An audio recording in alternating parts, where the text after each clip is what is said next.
They are in order, sir. Good. Are we good? I did fix that.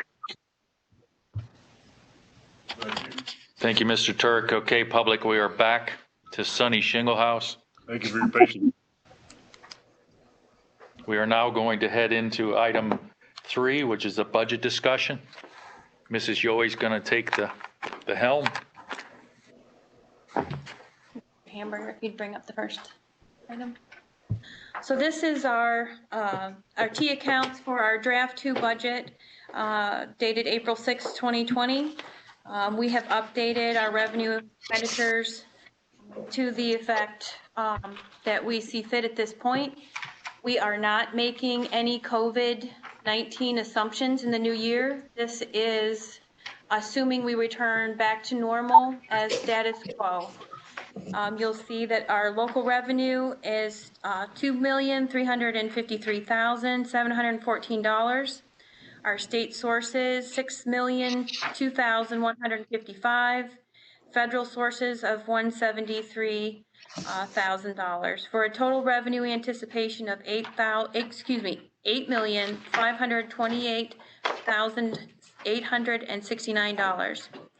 Our expenditures are slated to be for instructional of $4,958,864, administrative expenditures of $3,280,175, student activities of $344,638, and debt service of $720,550 for a total expenditures of $9,304,227.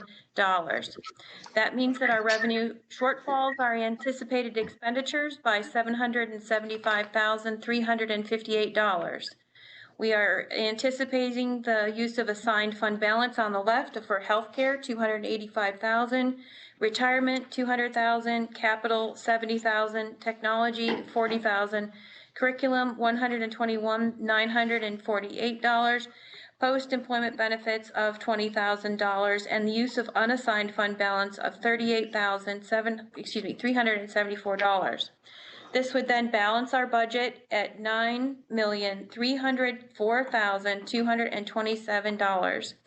This is an increased budget of 4.9% over the 1920 school year that we are currently in. And if you want to page to the next. This is the changes that were made from draft 1 versus draft 2.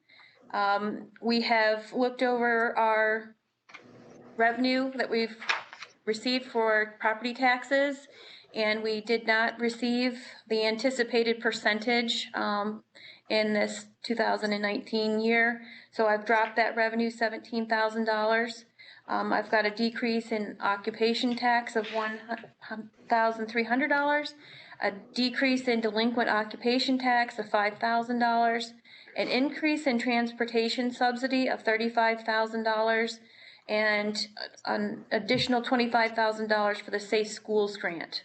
I'll talk more about revenues when we get later in the packet here. Expenditures. So that's a total increase of revenue Yes. of $36,500. $36,500, yes. So we are planning to hire a STEM teacher at approximately $42,000.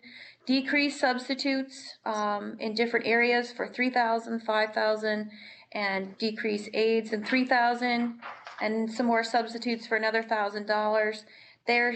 Their benefits for Social Security, Medicare, retirement, and workers' comp are the next 3 items. Mrs. Rhodes has decided to retire, and so we have decreased the librarian, and that's why you'll see the STEM teacher is at the top. So you can see that these are all the different line items that go along with librarian wages. We have an increase in activities director and his benefits. We have some change in the custodial line items, $2,500 each down, and the benefits that go along with that. I've decreased the tuition reimbursement of $2,000. I've increased the unemployment payments of $4,000 with the anticipation that I did anticipate that some of our people may be on unemployment. Legal services are down 5,000, accounting services down 5,500. I brought our snow plowing down 3,000. We do have a boiler repair that needs to be completed here at the elementary school that has been quoted at 9,000. We believe that we will be able to reduce transportation by 2 vans at $75 a day for $26,550. Change the way the VOTEC bus brings back in the evening and changing that transportation to approximately 20 miles a day for $14,300. And then I changed the account code for the lump payment to the health consortium, taking it out of budgetary reserve and putting it down into administrative services where it belongs. So I've decreased the expenditures by $102,075.75. And that would reduce the budget from draft 1 to draft 2 by $138,575. When we go to the next slide, you'll see our 18-19 actual for revenue, our 19-20 budget, and our draft 2 budget on the revenue. So this is just kind of a graphic that shows you some different things that are happening in our revenue. Some may not realize this, but some of our revenue was double booked in some of these years when it should have been put in a proper year. But the most significant change is in the local revenue. We had, in 1920, we had our taxes adjusted, and so we weren't able to receive as many real estate taxes in Potter County, and that's the major jump from the blue square to the red square on the left. We'll move on to the next sheet. This is a pretty small, and I'm sorry, but there's so many categories.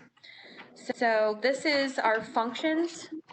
For our draft 2 budget, you'll see I've put in here the 18-19 actual, the 19-20 budget, and the 20-21 draft 2. And the change on the right-hand side is showing you the change from the 19-20 budget to the draft 2 budget. And you'll see these are, I pulled Cyber Charter out so that you can see what we're budgeting for that line item. Otherwise, they are at the upper function, so that you'll see regular ed is $3,421,376. Our cyber charter is $295. Both of those items are up roughly about 5%. Our 1,200 is our special ed programs. We do not have our finalized special ed. What number are you on? Pardon? What number are you on? Eric. 5? It was this one, yeah. Yeah, you skipped 4. My bad. We'll go back to 4. Oh, I'm sorry. It's okay. We'll go back to 4. So our special ed budget has not come from the IU yet.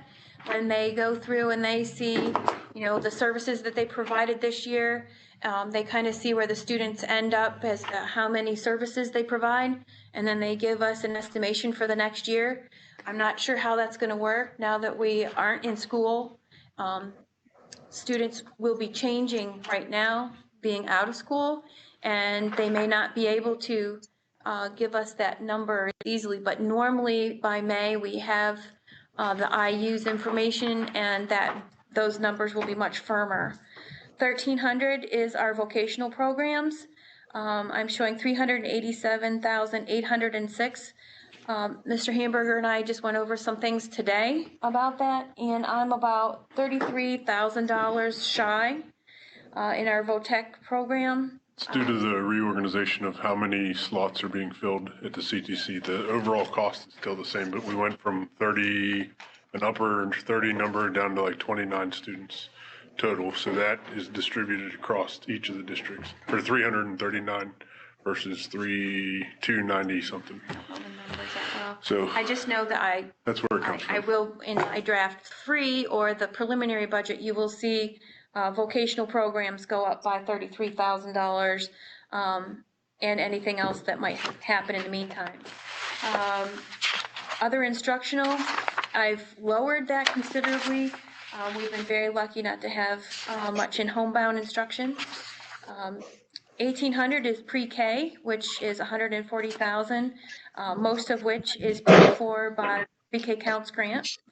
2,100 support services, 244,480, that is up as well. 2,200 is the instructional staff. It is also, it's down to $229,667.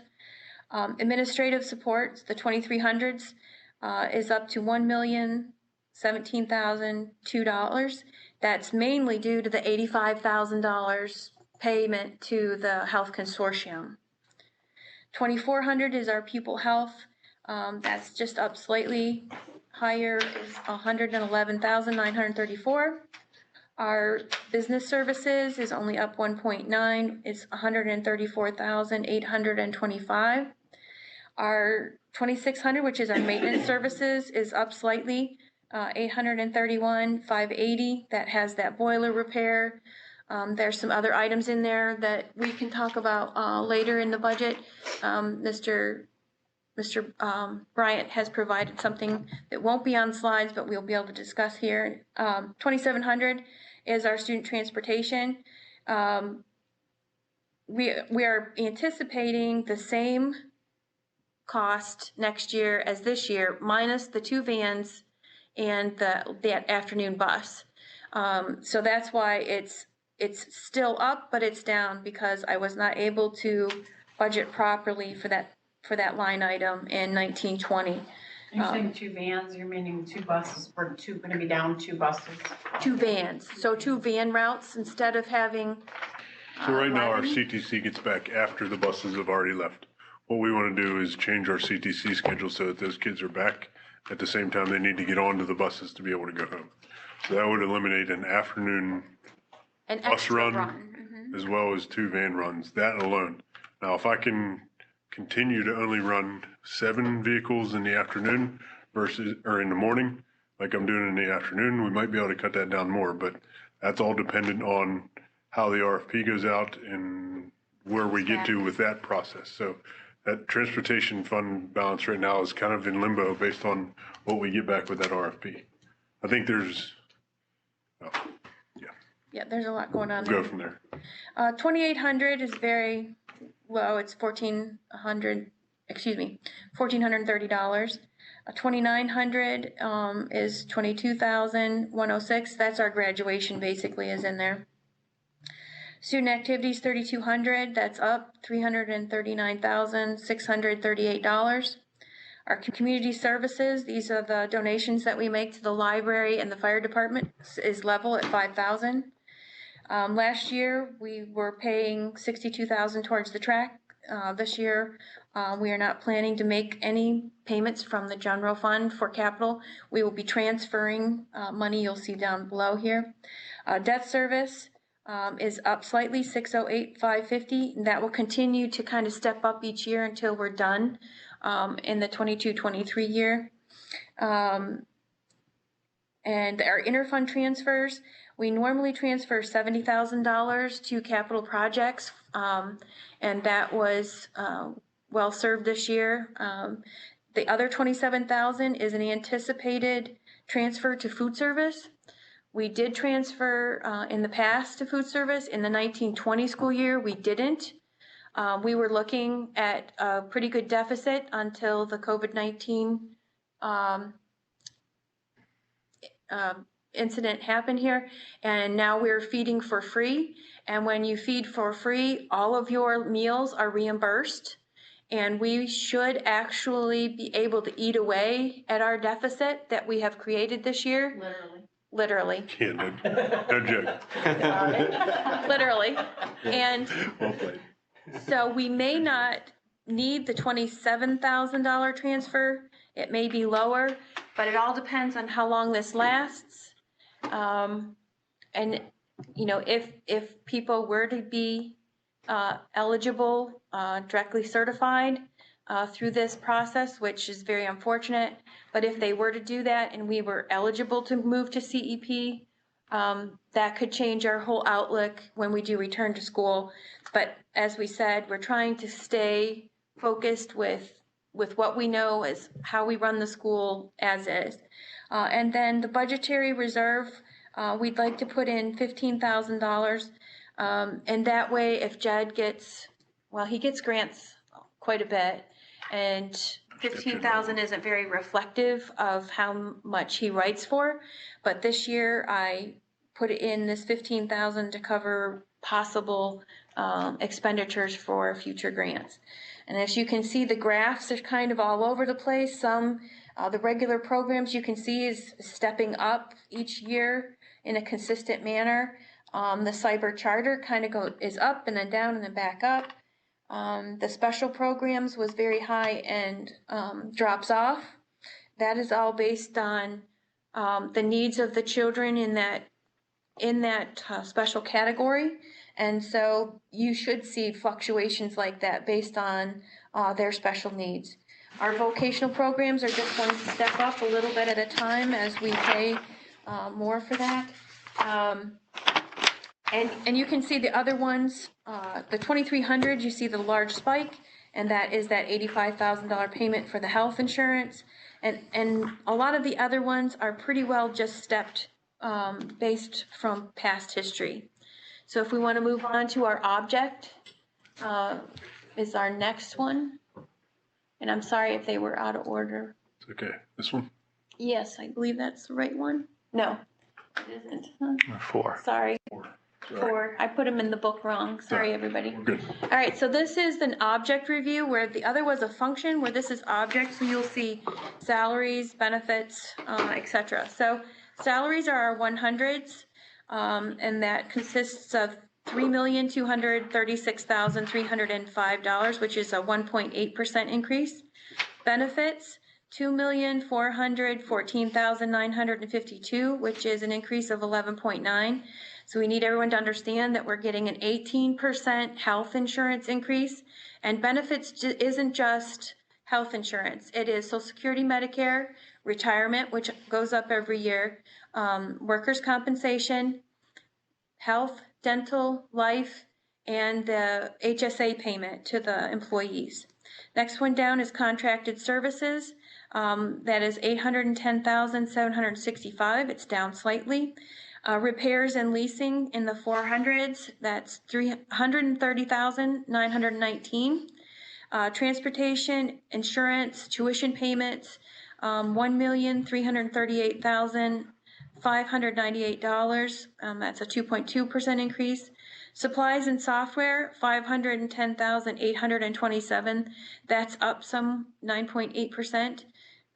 Equipment, the supplies and software, I should mention, our co-op bid got moved back into April, not because of COVID, but because the IU decided to do that.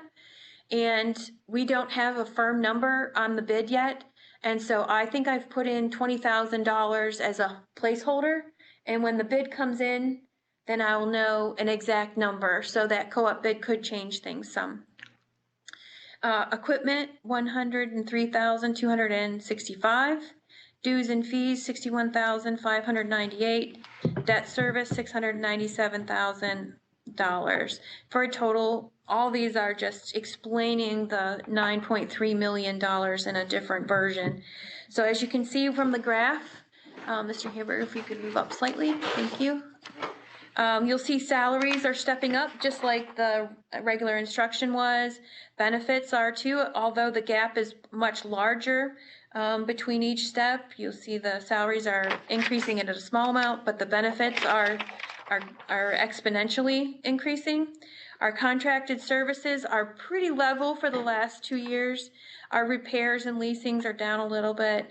Transportation, insurance, and tuition, some of that has to do with cyber.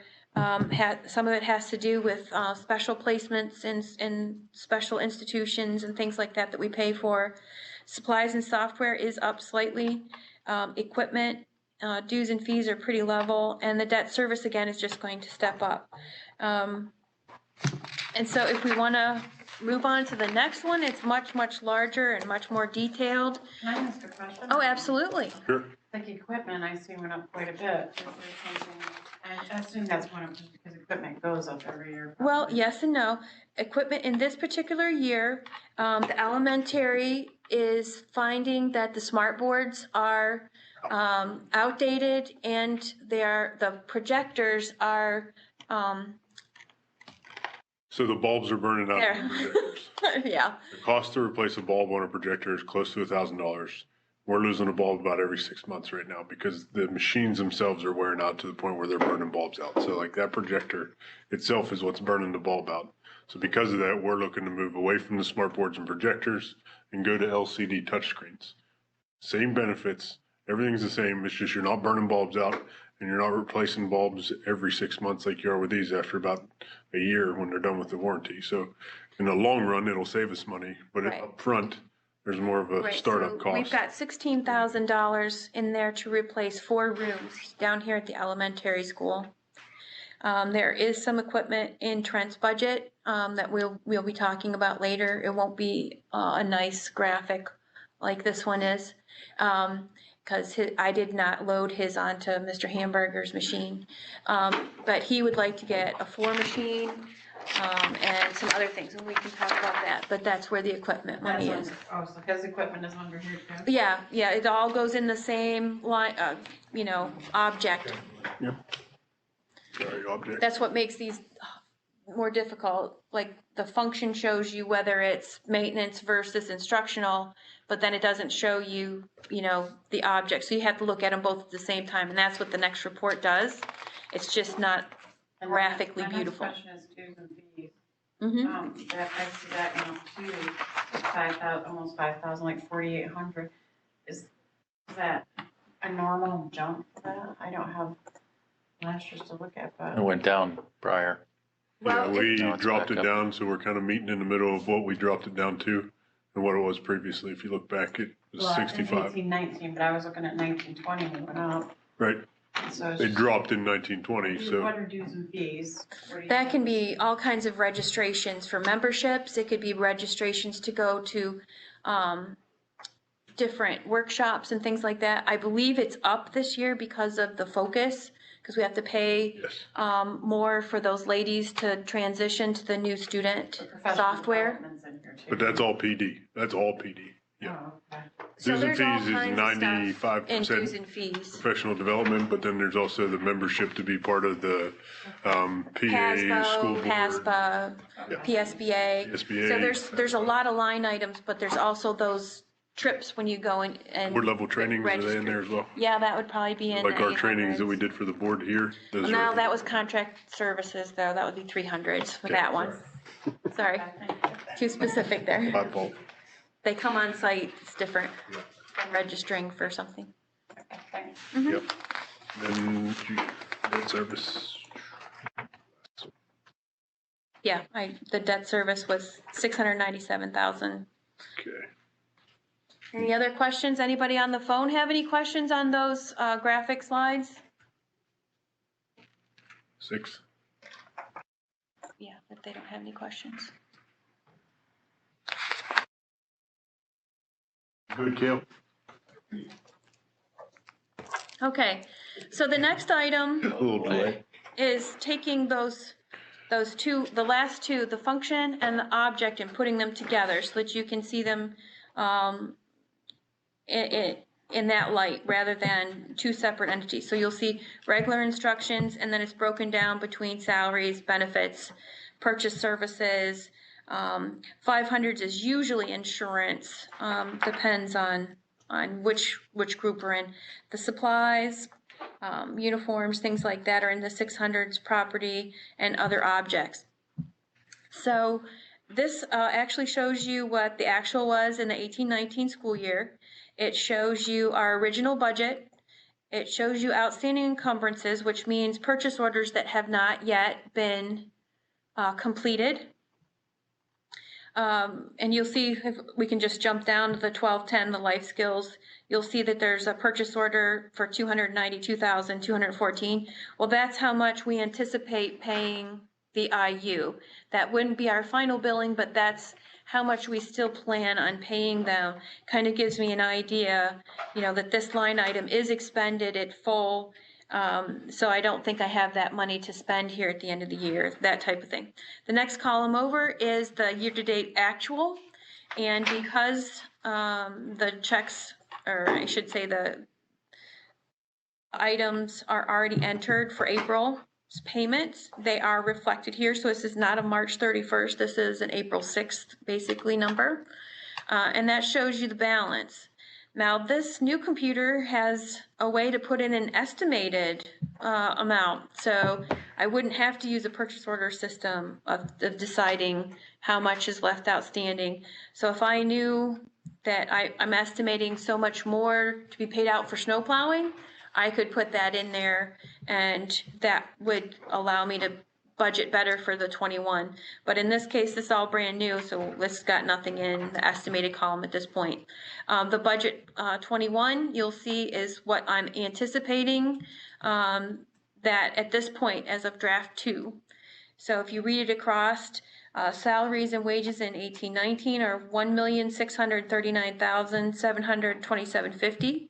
We had an original budget of $1,757,327. We've paid to date $1,070,490.56, and I'm going to budget $1,805,569 at this point. So instead of going through all these different line items, I would entertain any questions or concerns at this point.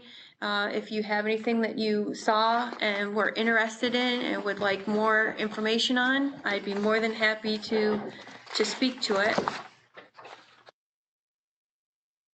How about if we, to move along, I know there's still a lot of questions, but if you want to sit down one-on-one with Amy, did you give her a call, if that'd be okay? Sure, we can schedule that. And go through some details. I know We could even. there's a few of us that'd like to get more detail behind it, so. Executive section. No. No, later. Does anybody on the phone, Dan, you have any comments right Not at this moment. now? Kale, No, I'm okay at this moment. Linda, please.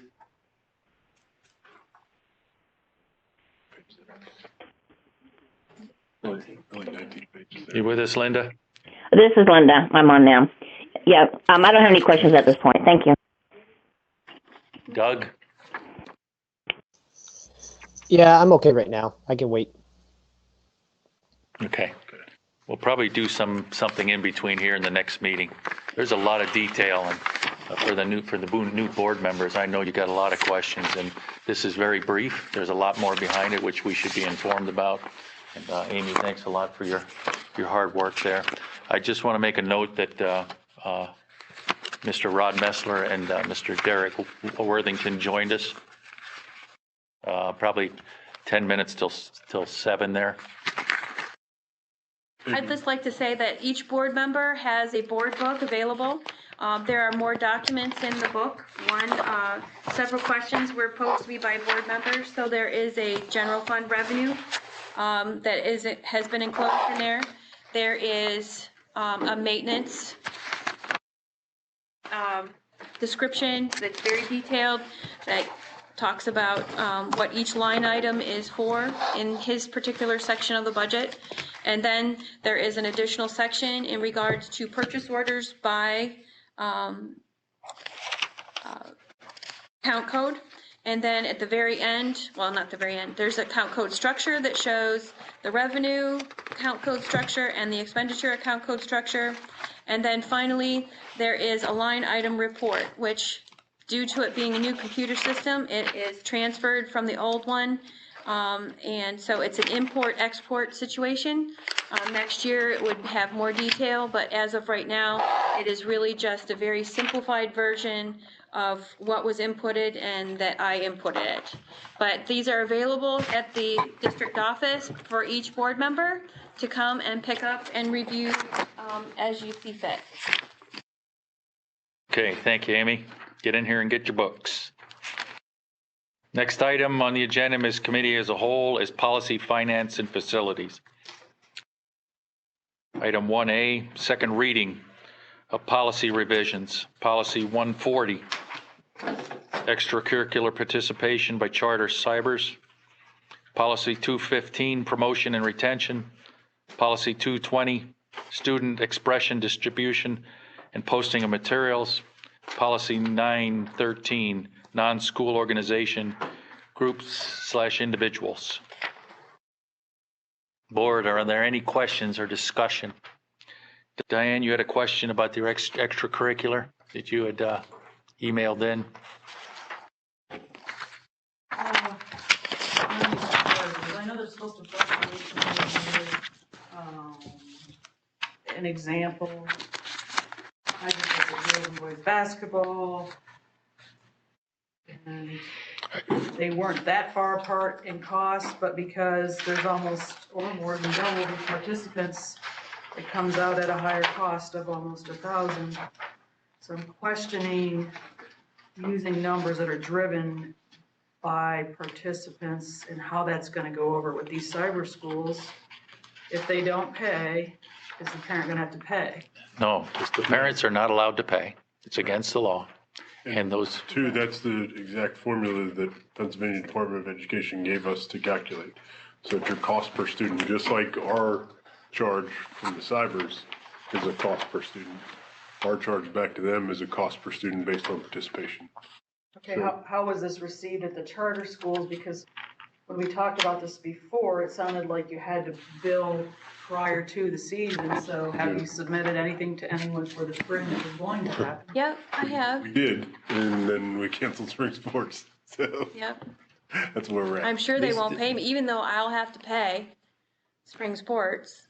You know, we had everything purchased for spring sports. There's, as far as I know, there was nothing that wasn't purchased. So the bill that they put through said you have to continue to pay cybers, but the cybers don't have to continue to pay you.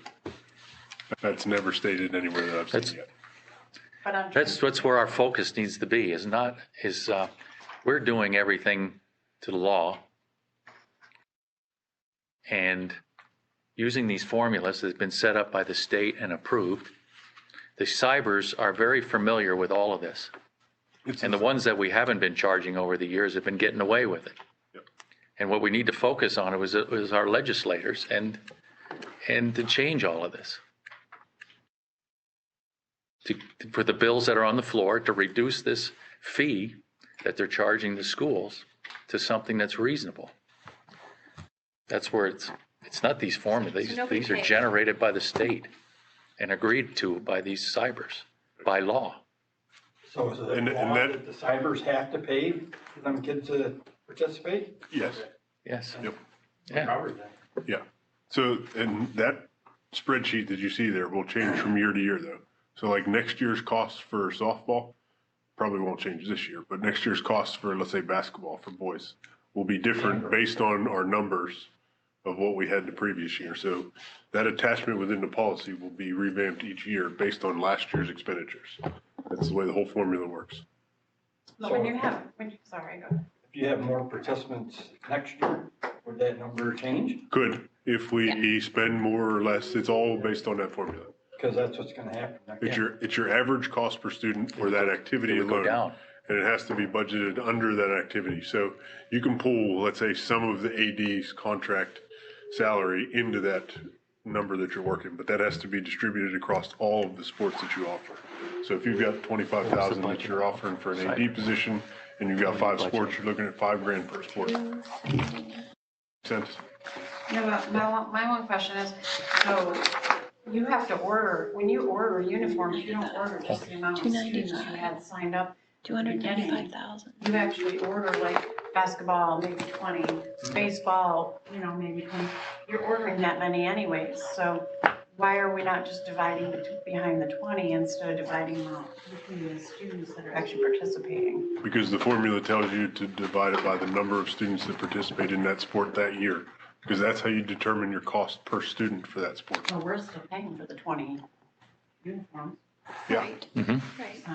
right, but then your cost per student is all based on how many kids you have and how much you spend on that sport.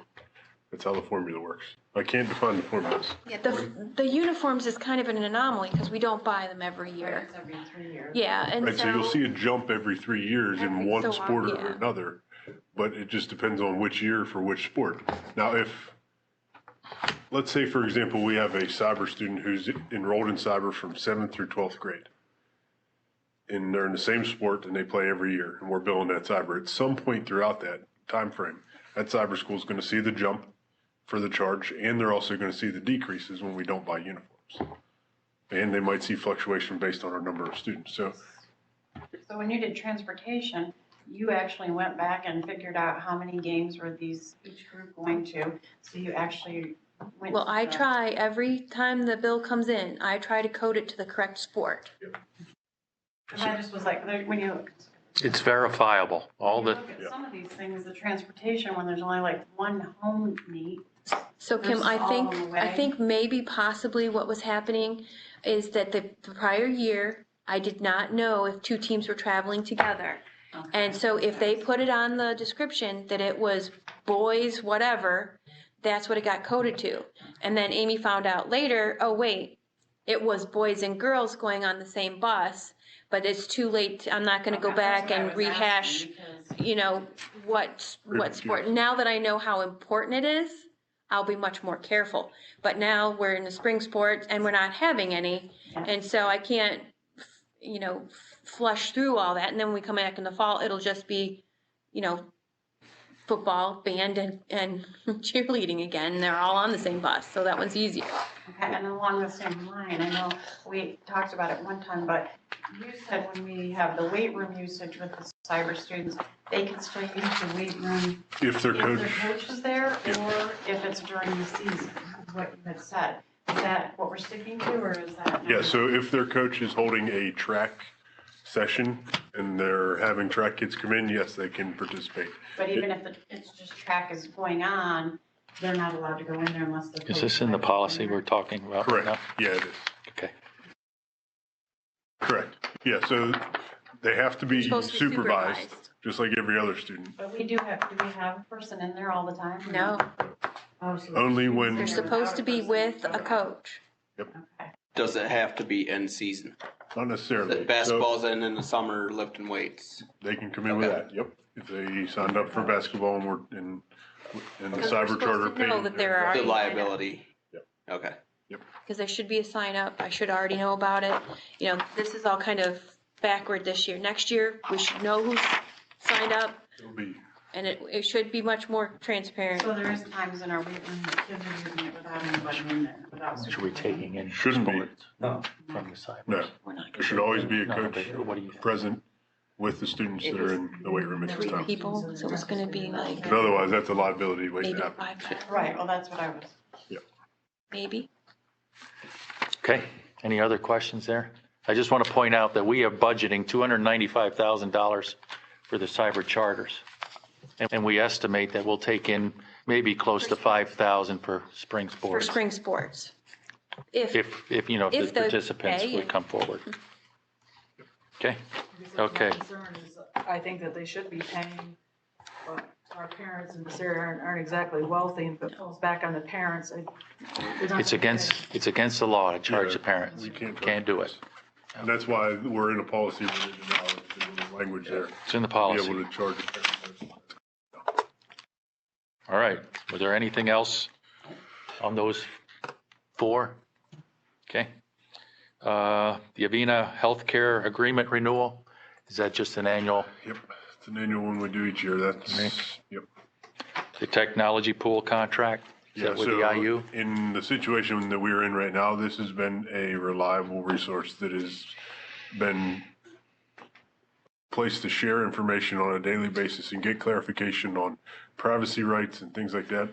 We wouldn't be able to run this meeting without Mr. Turk and without this pool of IT people that helped us out, because there's been other board meetings that have gotten interrupted, let's say, by other people, so that's been a huge, and it's what, $400 a year? Yeah, it was Cheap. very small, very Cheap. small amount.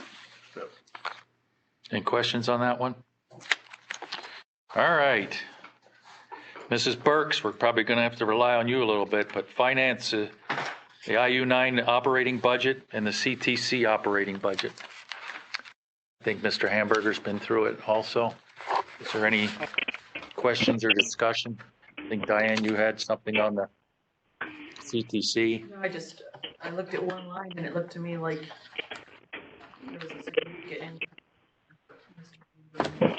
yes, we had a small increase on our VOTEC budget because the number of students that are attending VOTEC has dropped. Now, for years, a couple of the schools in IU9 were still paying for 75 slots, but only had like 50 to 56 kids going. Well, they dropped theirs down to 25 this year, and another one dropped theirs down 10. So it still costs the same amount of money to run the CTC, but we now have to spread that cost across 296 kids instead of 330 something. I'll have to look at the exact numbers, but now our cost per student is a little bit higher. It's the same formula as the cyber. Our cost per student is a little higher for CTC, so therefore we've gone up. Off the top of my head, I don't remember exactly how much it is, but it's a little bit that we went up in our CTC operational budget. Yeah, it's gonna be up to 140,000. Yeah, we're at 140 from 129, I believe, Yeah, previous year. So Linda's been on that board for 4 months and has already got some huge increases coming. How was your meeting, Linda?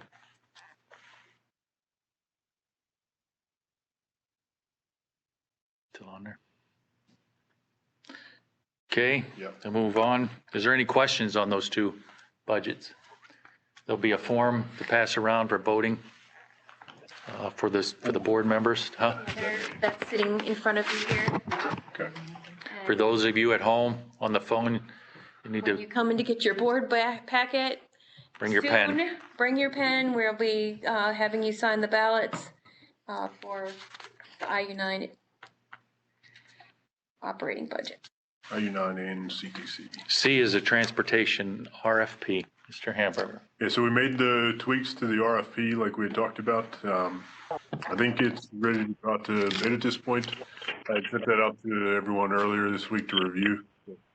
Yeah, and I asked Commissioner emails to get it Okay, because I couldn't find out. yep.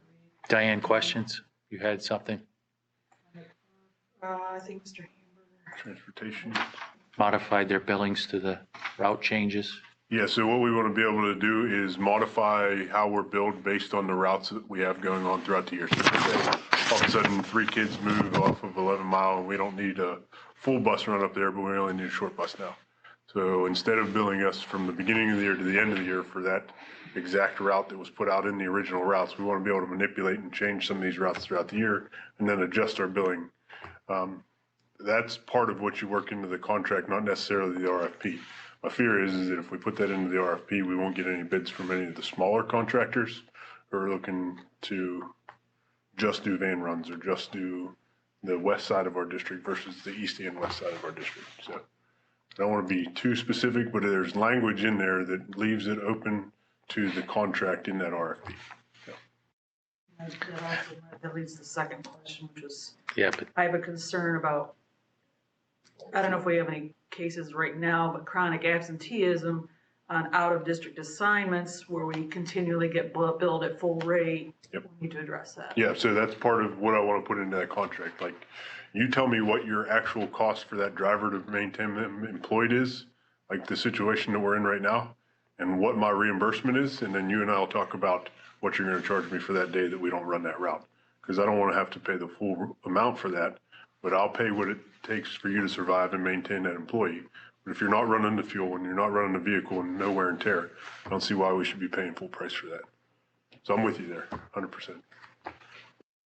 And of course, she's talking about is a total different thing, where absenteeism, where effective not on the bus, they still have to walk through. Well, she's talking about kids that are in placement that we have special transportation for. Say if they go to. One van run to go to Bradford and back. Or some kind of emotional program, and then they don't come to school 100 days, and we get billed from the contractor at full rate for those days, and there's days and days sometimes for some. Right, so one of the things you have to look at is, what is your reimbursement rate? And is that worth being billed for what you're gonna get back in the reimbursement based on the number of days that run doesn't happen?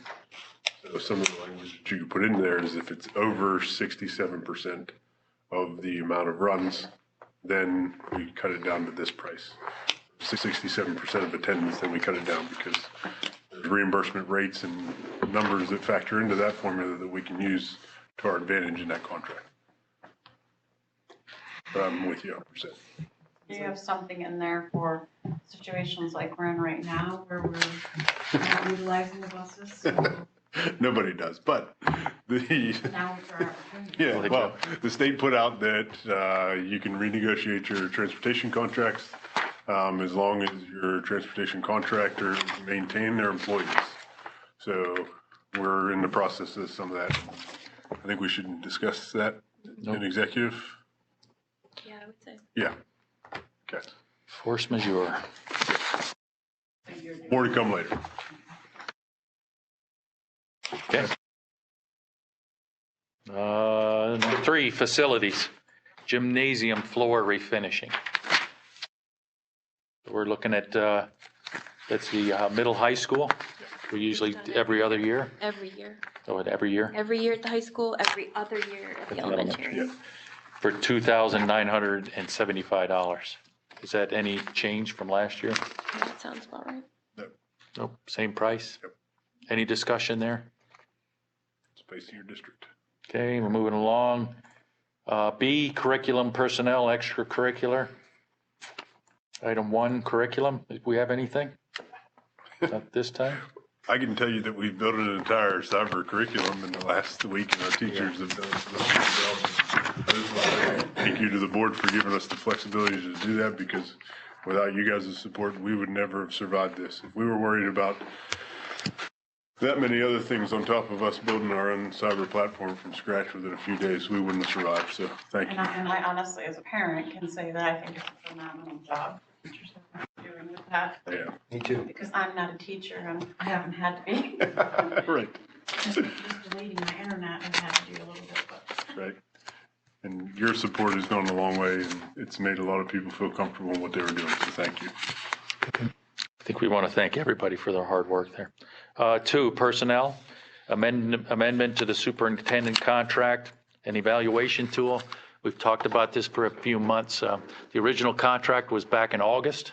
There was the statement in there about the raise based on the evaluation was a 3 to 5%, and we've all agreed that we'd settle on 3% across the board. Do a little increase in the sick days, and we solidified one of the evaluation tool, and that will all be amended. And tonight, in a regular meeting, we'll vote on that amendment. And all we're going to do is this is a single page or 2-page document that will attach to the existing contract. So, okay. Director of Activities contract. We've discussed that. Is there anything else in executive session? Anything else we need to? If not, that'll be on the agenda. Yep. And then item 2C is a resignation. So our music teacher decided to resign in the previous week. So that'll be on the regular meeting. Extracurricular. Anything there? Diane, you had a question on the funds. Yeah, where they had to transfer. Right. Yeah, We've we- decided that due to the school being closed, that we would extend the expenditure of those sports accounts and the extracurricular activities out into next year. Some of the teams wanted to use the money for training camps and what have you that may not even exist now.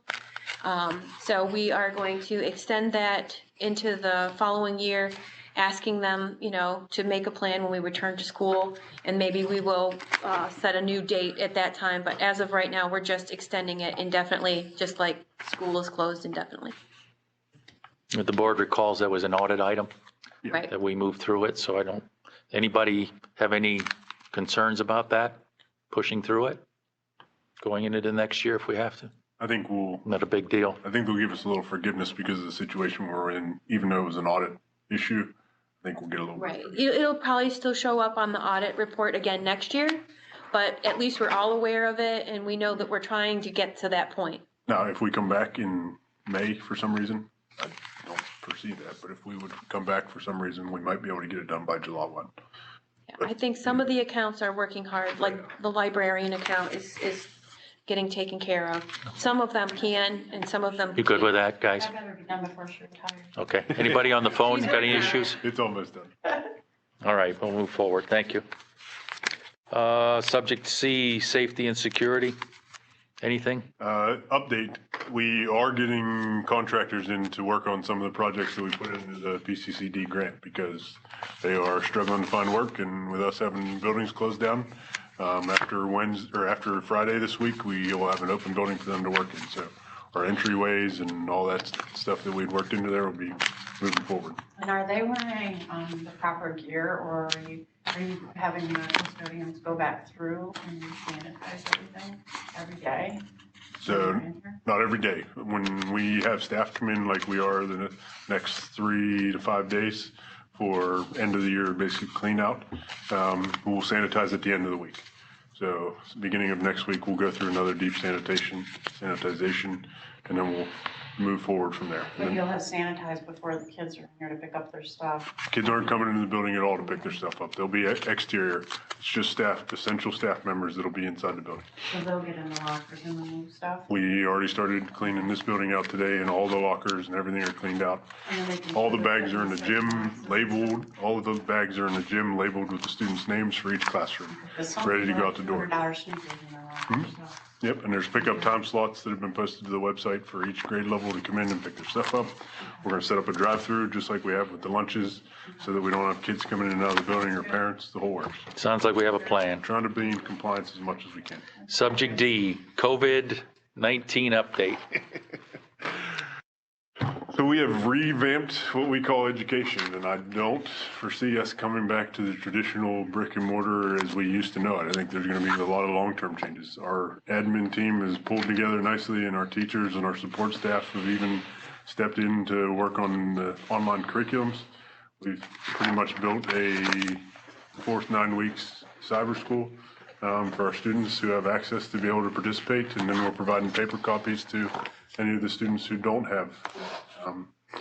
I submit a plan of instruction, continuity of instruction that the administration and I had worked on over the last couple weeks. And as many of you know, we've gotten changes to directives from the state and from the governor on a daily basis. We'd put one plan together and we'd have to revamp it the next day. So it's gone much smoother than I expected, though. And I've truly seen some administrators and some staff members shine in the situation. So But that's your plan, if we have to carry it all the way, but you haven't definitely decided to not return to school, right? So that is completely up to Governor Wolf when we would return to school.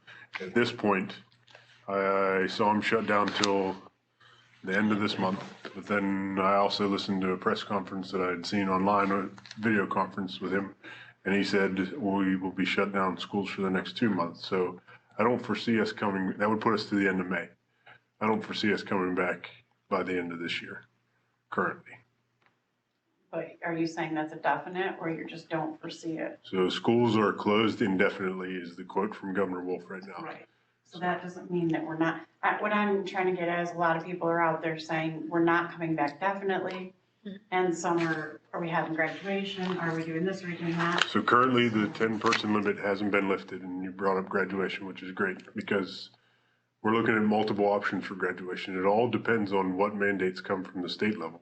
If we are still at that 10-person limit, then we can't have graduation, right? We would have to do some kind of virtual graduation or the parade tour of graduation. There's different ideas that are being bounced around. But what I don't want to do is scare people that we're not going to have graduation or we're not going to do things for students. We're working on like a 2-week window right now because we usually get updates and things change within 2-week time frames. So currently, we were on the 2-week time frame to get us through cleaning the building out by this Friday and basically shutting the building down and moving on to summer work for our maintenance staff. At the end of this week, we'll start looking ahead for the next 2 weeks and see what we get from the governor at that point.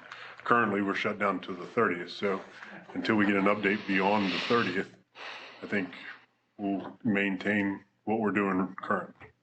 And then as we know, you guys as well as the entire community will know, because the number one thing that we've tried to do here is be transparent. Right, and you keep posting your things, which I think are a great thing to put out there for parents, and so it's just a lot of people have different, are saying that there's all these definites, and you have completely said exactly what the governor has said. Right. There is no date yet, so it's not, there's not an affirmative, no, we are not going to do anything, it's, you're going with what you have to go with at the time. We don't know what we don't know. Right.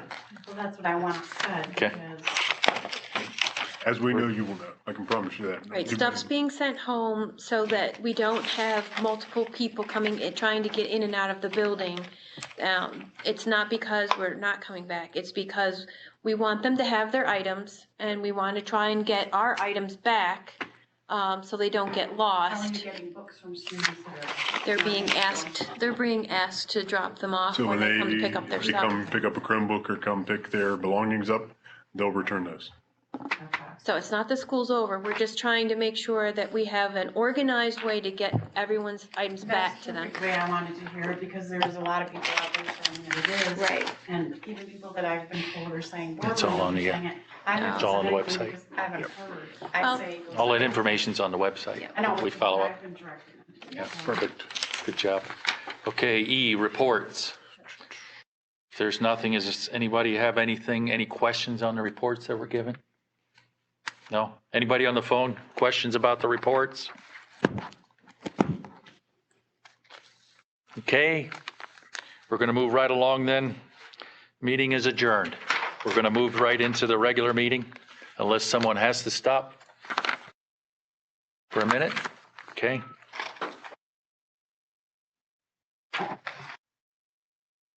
If not, please join me in the Pledge of Allegiance and a moment of silence. Pledge allegiance to the flag of the United States of America and to the republic for which it stands, one nation, under God, indivisible, with liberty and justice for all.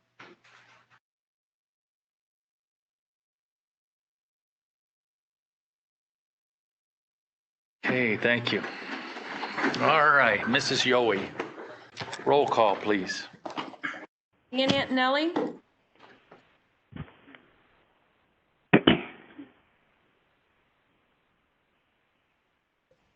Dan Antonelli?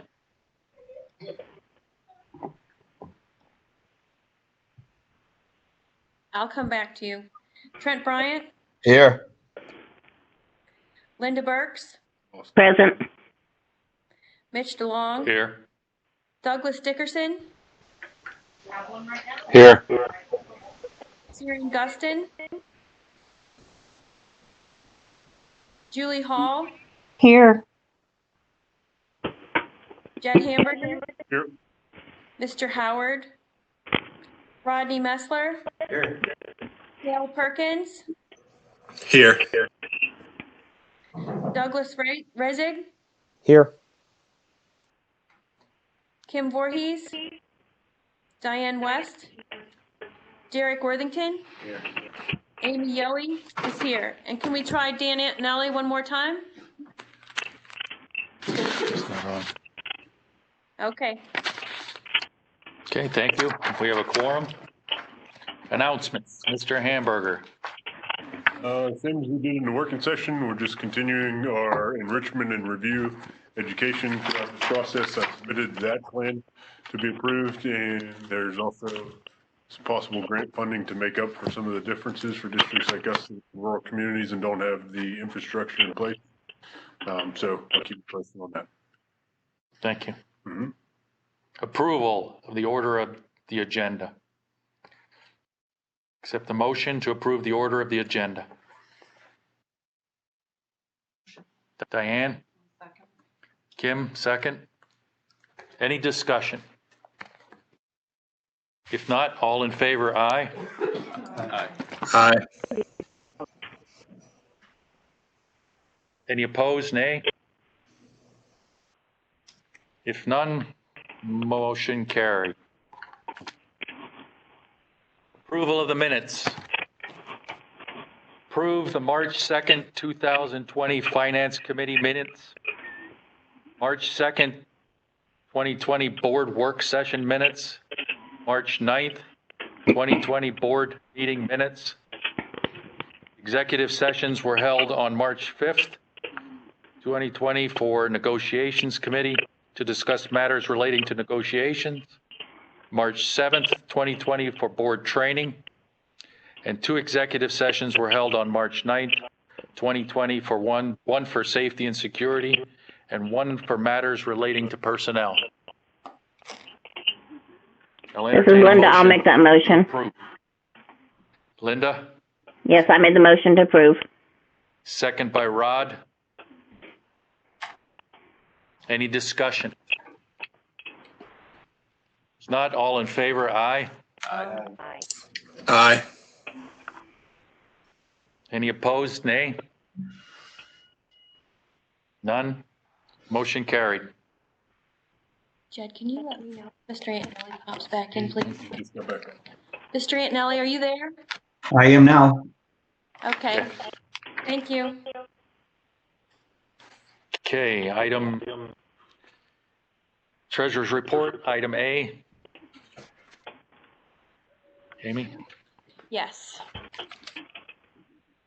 So for the general fund, beginning balance, March 2020 is $3,057,356.48. Total receipts of $341,452.17. Total expenditures of $385,018.09. Payroll transfer out of $285,954.23. The ending balance of $2,727,836.33. We, of that, committed and assigned of $1,867,135, and unassigned as per cash flow is $860,701.33 as of the end of March 31st, 2020. For the payroll account, beginning balance March 2020 was $10,569.59. Total transfers in and interest of $289,480.63.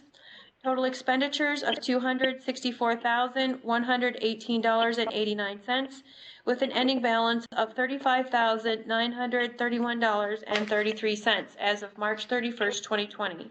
The beginning balance in March 2020 for the cafeteria account was $23,606.34. Total receipts of $23,259.92, which was cut short with our COVID-19, so the revenue will be light. Our expenditures are $10,580.32, with our ending balance of $36,285.94 as of March 31st, 2020. Our athletic fund beginning balance of March 2020 is $4,641.88. Total receipts of $401.72. We had expenditures of $160 with an ending balance of $4,883.60. This account was supposed to be closed as of the end of the month. There are outstanding checks, so it will stay intact until I can get all checks cleared at the bank. Capital reserve beginning March 2020 was $93.07 with no transactions, for an ending balance as of March 30th, 2020 of $93.07. Our extracurricular activities beginning balance March 2020, $59,176.85. Total receipts of $7,630.05. Total expenditures of $10,525.82 for an ending balance as of March 31st, 2020 of $56,281.08. Our scholarship started the month of March 2020 with a CD balance of $23,589.07. Our savings account was $4,996.59. We had $4 cents of interest, with an ending balance of CD and savings of $28,585.70 as of March 30th, 2020. Our Pliget account is 1 month behind. It started February's beginning balance of $78,923.68. We had interest investment of $13.31. We had variable interest payable of $490.50. We had the trustee fee of $1,995. We paid our bond principal of $70,000, and our ending balance is $6,481.49 as of February 29th, 2020. Very good. Thank you very much. Item B then, payment of general fund and cafeteria fund bills. Entertain a motion to approve. Motion. Derek, a second, please. I'll second. Second, please. I'll second. Is that Gail? Kale. Yeah, it's Kale. Thank you, Kale.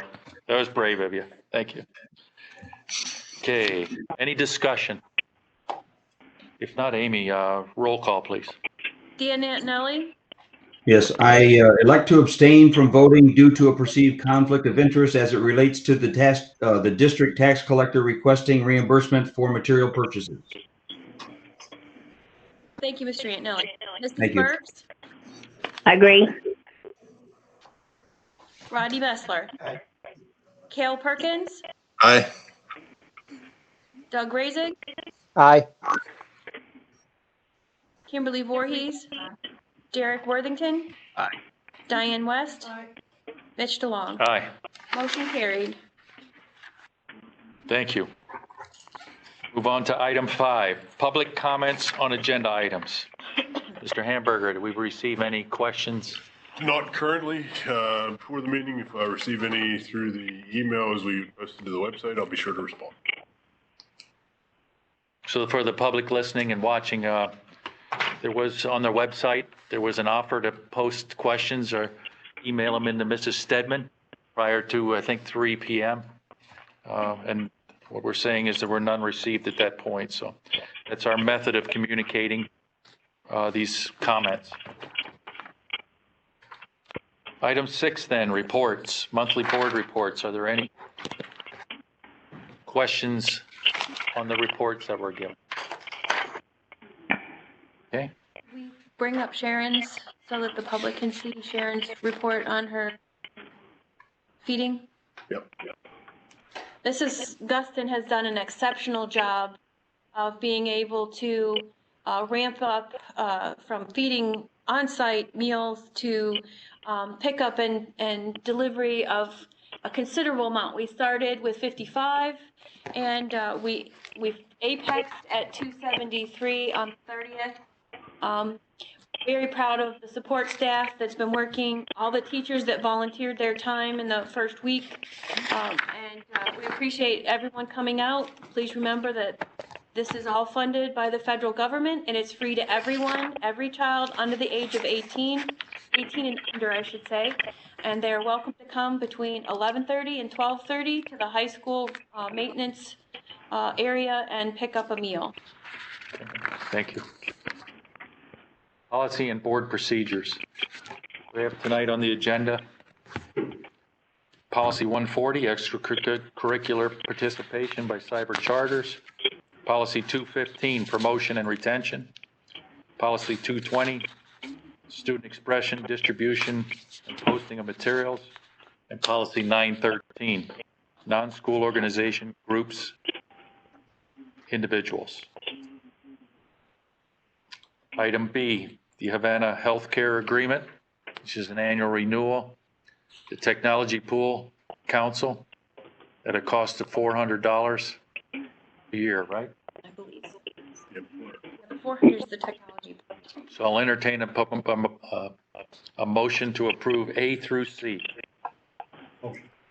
Rod Messler, second, please.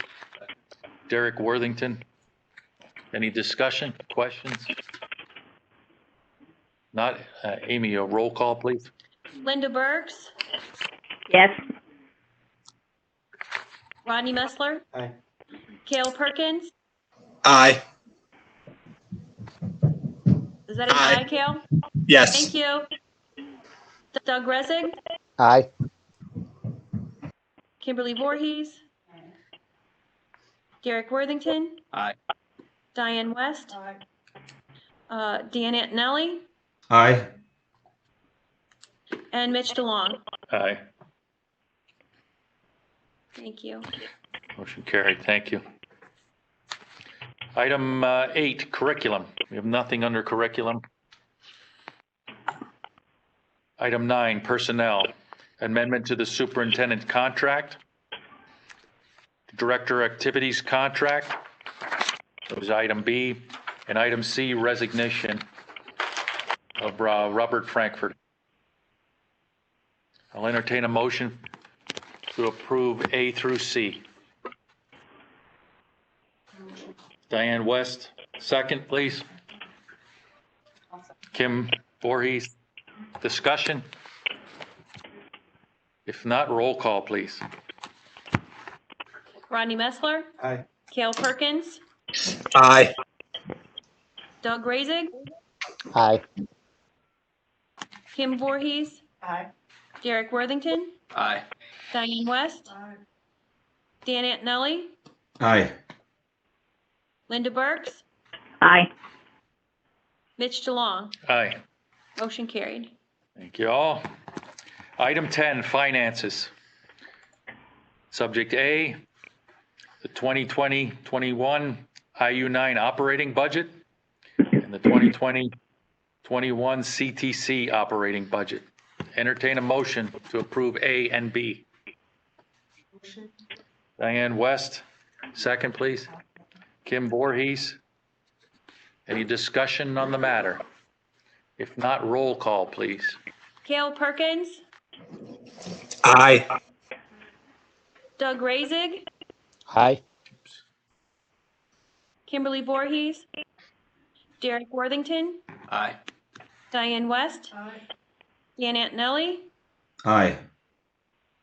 Linda Burks, Aye. Rodney Messler, Aye. Mitch DeLong. Aye. Motion carried.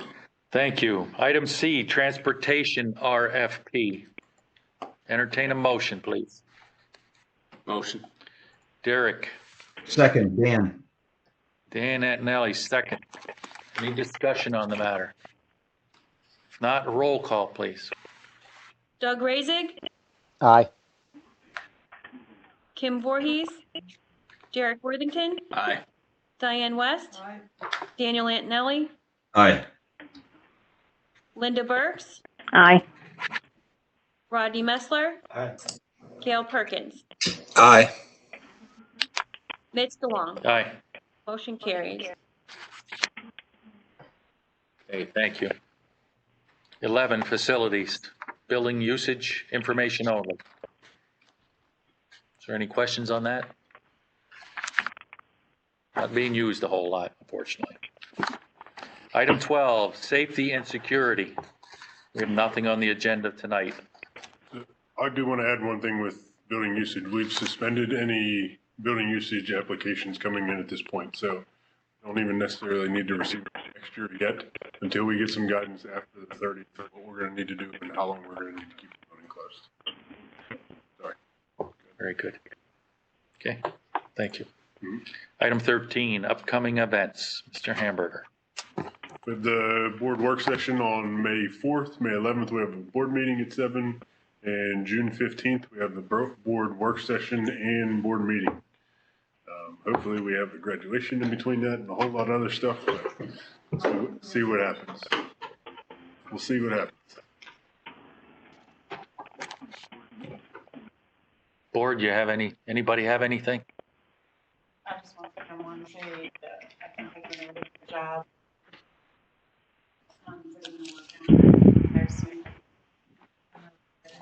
Doing the lunch, nice anyone on the phone have any comments? Yeah, This is Linda. I just wanted to, Oh, no, fighting there. Linda, please. is that the floor right now? This is Linda. Yes, ma'am. Okay, I just wanted to thank everybody and the faculty for all that they've been doing. I just cannot believe how they put everything together and pulled everything together and made this happen. And I just want to give them a double thumbs up for all that they've done. Thank you, Linda. Cale, were you next? No? That was Dan. Dan, go ahead, sir. Yeah, sorry about that. I didn't mean to jump in. I see everybody jump back. It must have been my voice. I couldn't hear some of the conversation that was going on in regards to what was going on there in the meeting, but I have to say that it's been quite an exceptional experience with this, everything that's gone on, and I can't appreciate all the hard work that the administration, the teachers, and all of the staff put in. I know that this is coming from all the boards. We all feel this way. This is something unprecedented. We all realize that, and we're in difficult times. But for the school and the system to be able to come together and do what they've done, it is an exception, and it just goes to show what it is that we have right here within our own district. We're very, very well prepared for what we got going on here. So thank you to everybody that's involved here. Anyone else? Just want to encourage everyone, the public, to use the website, the district website. There's a lot of information. Mr. Hamburger has been doing a great job with the updates and his staff behind him. We really appreciate it. So you got any questions out there, hunt up your board reps, and I'm sure they'll be able to lead you or point you in the right direction if they don't have the answers for you. So if there's nothing else, I'll entertain a motion to adjourn. We will be rolling into an executive session, and we're going to be discussing the superintendent's evaluation tonight. So a motion, please. Motion by Dan. Second by Diane West. All in favor? Aye. Aye. Any opposed? Aye. Any opposed? Okay, motion carried. We will not be coming back after the executive session. And thank you all for participating. Thank you to everybody who got on the live stream tonight. It worked out, and please submit those questions prior to 6 o'clock and post it to the website. Thank you, everyone. Good night. Good night.